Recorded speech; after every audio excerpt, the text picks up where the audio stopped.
"Don't touch me, you stupid girl." That one line cracked the air in the middle of a glittering ballroom like glass shattering on marble. For a second, every fork froze. Every laugh got stuck in someone's throat. Even the jazz band seemed caught between two notes. Phones tilted just slightly. Cameras already rolling in silence, waiting to catch a man with money, showed the ugliest side of power. The man was Victor Langford, 40 years old, slick hair designer, suit head of Langford Systems, a tech empire valued in the billions. He barely blinked as he brushed at the Bordeaux stain on his sleeve, as if Naomi Clark, the waitress who'd accidentally spilled the wine, was nothing more than a smudge to be wiped away. Across from him sat Samuel Grant, the investor they called the Quiet Judge. 75 silver hair, a reputation for patience and precision, he built fortunes the way others built houses, one careful brick at a time. Between them was a deal worth $200 million. But in that instant, the numbers faded into the background. What lingered was the sting of words meant to cut. Naomi stood steady, towel in one hand, water bottle in the other. She didn't cry. She didn't apologize again.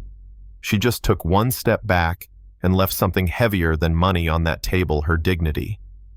Some people at nearby tables glanced away embarrassed, while others kept staring, not sure whether they'd just witnessed a slip or the mask of a man falling off.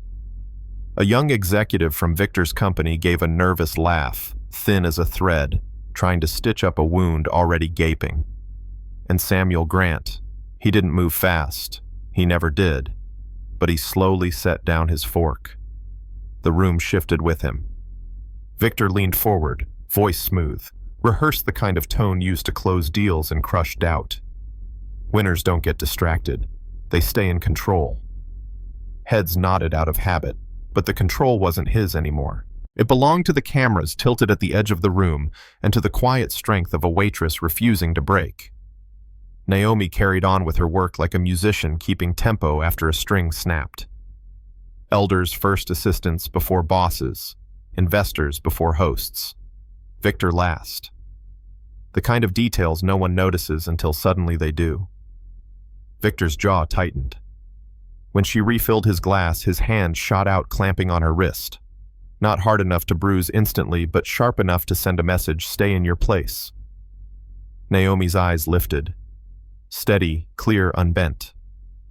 "Yes, sir, I understand." She slipped free and kept moving.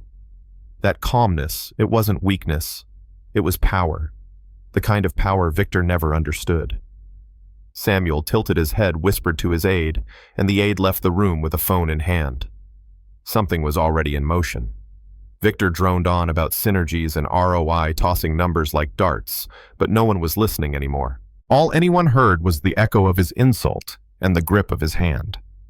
Naomi bent down to pick up a colored pencil. A little girl had dropped, set it gently back with a smile so thin, yet so human, that Samuel Grant, who always noticed details, took note. And then it happened. Samuel stood. No tapping glass, no speech. He just stood, and the room fell into silence. He looked at Naomi, and for the first time everyone else did too. Not as a server, not as invisible, but as a person carrying herself with more grace than the man who thought money made him untouchable. "Before we talk numbers," Samuel said, his voice low, but carrying, "there is someone important you should all meet properly." He gestured. Naomi stepped forward, not behind him, but beside him.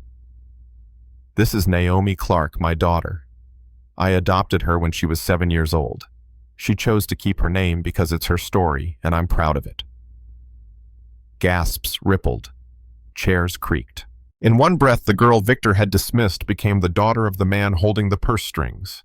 Victor forced a smile brittle as cracked porcelain. "This is a misunderstanding. She spilled wine on my suit. You said what you believed," Samuel cut in calm as a blade sliding between ribs. "And you did what you thought you had the right to do." He turned to the room. "When a man shows who he is in public, the consequences should be public too." People began to rise, one chair scraping back, then another. A senator left. A group of executives stood without a word. Phones buzzed, headlines already forming. Samuel's aide slipped back in and leaned down to whisper. Samuel nodded once.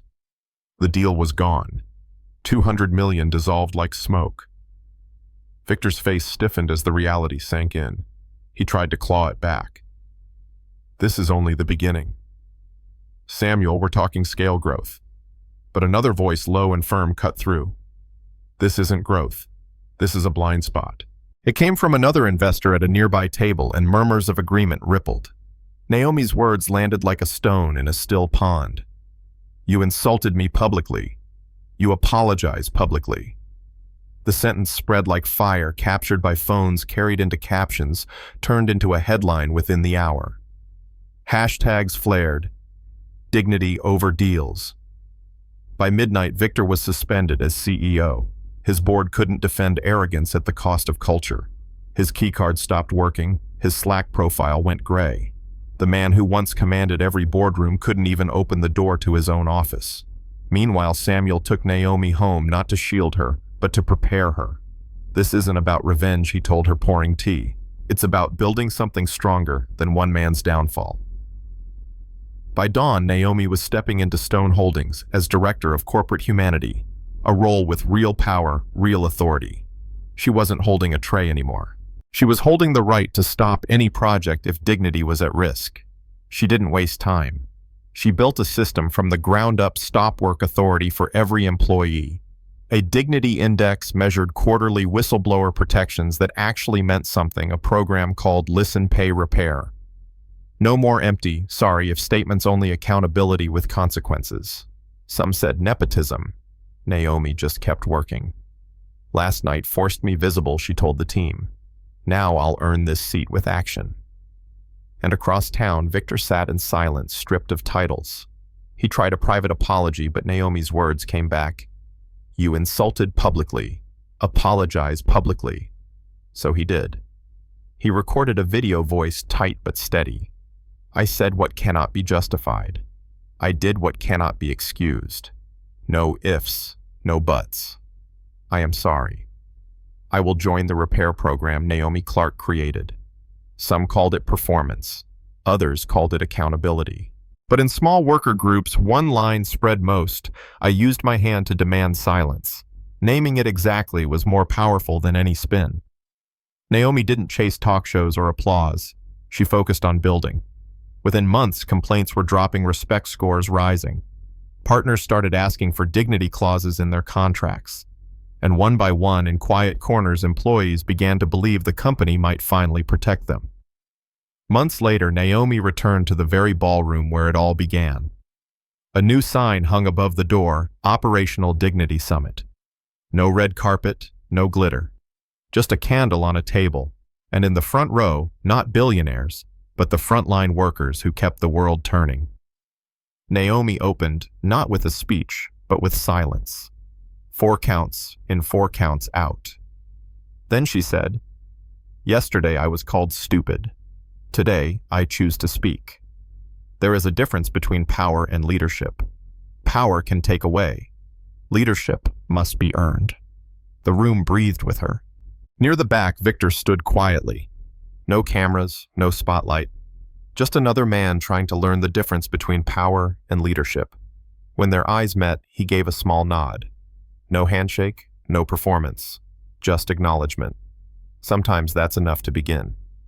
That night, Naomi went home to her little brother, who grinned into the camera on FaceTime.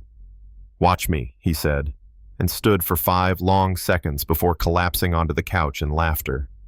She clapped for him, soft but steady. Because sometimes the biggest victories aren't contracts or headlines. They're the quiet seconds of strength built day after day.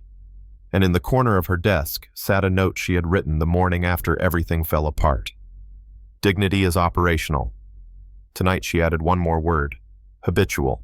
So let me ask you, what matters more in keeping a company, a family, a community alive? Numbers or human values? Tell me in the comments what you've seen in your own life. Have you ever watched someone lose everything because they forgot respect?